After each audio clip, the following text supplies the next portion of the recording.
നെഹ്റുജി ഉളനാട് ഭാരതത്തിന്റെ പ്രധാനമന്ത്രിയുടെ നാമധേയത്തിൽ മത്സരരംഗത്തേക്ക് സജീവമാകുന്ന മത്സരാർത്ഥികൾ നീലക്കുപ്പായത്തിൽ കോട്ടയം ജില്ലയിലെ പാലായിക്കടുത്ത് ഉളനാട്ടിൽ നിന്നും എത്തിച്ചേരുന്ന നെഹ്റുജി ക്ലബിലെ 7 താരങ്ങൾ ഒരു വശത്തെങ്കിൽ മറുവശം മലപ്പുറം ജില്ലയിലെ കൊണ്ടോട്ടി പുളിക്കലിൽ നിന്നും വരുന്ന മത്സരാർത്ഥികൾ KYM പുളിക്കലും തമ്മിലുള്ള വാശിയേറിയ ഒരു പോരാട്ടത്തിലേക്ക് ഇതാ വീണ്ടും സൗഹൃദ ചാരിറ്റബിൾ സൊസൈറ്റിയുടെ തട്ടകം വേദിയാകുന്നു.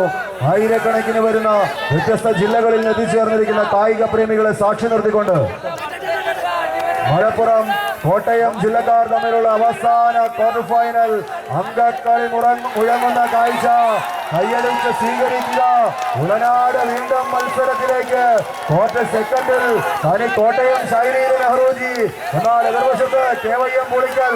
ആരവങ്ങൾക്ക് നടുവിൽ ആവേശ തിരമാല തീർക്കുന്ന ഒരു പോരാട്ടത്തിന് വേദി ഉണർത്തുവാൻ KYM പുളിക്കലും നെഹ്റുജി ഉളനാടും തമ്മിലുള്ള പോരാട്ടം വീണ്ടും പുളിക്കൽ മത്സരത്തിലേക്കെങ്കിൽ ക്വാർട്ടർ സെക്കൻഡിൽ ആടികളിയുന്നവണം നെഹ്റുജി ഉളനാടിക മത്സരരംഗത്തേക്ക് സജീവമാകുന്നു. ജിയോയും ബിജോയും സജോയും ജിമ്മിയും സംഘവും കൈയടിച്ച് മാത്രം സ്വീകരിക്കുക. 5 വിജയപഥങ്ങളിലേക്ക് നെഹ്റുജി ഉളനാട് പാല. കോട്ടയത്തിന്റെ അധിപതികൾ പവർ ഹൗസുകളെ അനുസ്മരിപ്പിക്കുന്ന ഒരു പ്രകടനവുമായി അവസാന 4ലേക്ക് ഇടം നേടുവാൻ ആര് മുന്നോട്ട് ആര് പിന്നോട്ട്. 2ാം സെറ്റ് മത്സരം കൈപ്പിടിയിലൊതുക്കി അഖില കേരള വടംവലി മത്സരത്തിന്റെ ആദ്യ ബെസ്റ്റ് ഓഫ് 3 പോരാട്ടത്തിന് വേദി ഉണർത്തുന്നു.